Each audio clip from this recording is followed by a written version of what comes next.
सुनबाई कुठं चाललं? शाळेत. एवढे मोठे झाले तरी अजून शाळेतच जाता का? मी शिकवते का तिथे? हो, वाटतच आहे ते. तुमची बुद्धी बघता तुम्ही लहान पोरांना शिकवत असाल. अगं काय? म्हणजे अहो मी शिकवते ना, मी टीचर आहे तिथे, शिक्षिका आहे मी.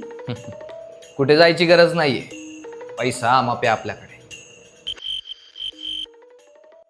काय शोधताय? पैसा. बँकेत ठेवलाय तो पैसा.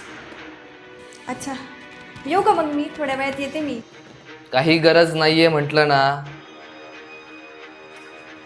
हे आठवतंय? 6 दिवस डिवोर्स. नाही जात मी शाळेत शिकवायला. घरीच बसा. आणि तुमचे दागिने कुठे? आतमध्ये ठेवलेत. आणून द्या ते आम्हाला. देईन का उत्तरा तिच्या सासूला दागिने, बघूया पुढील भागात.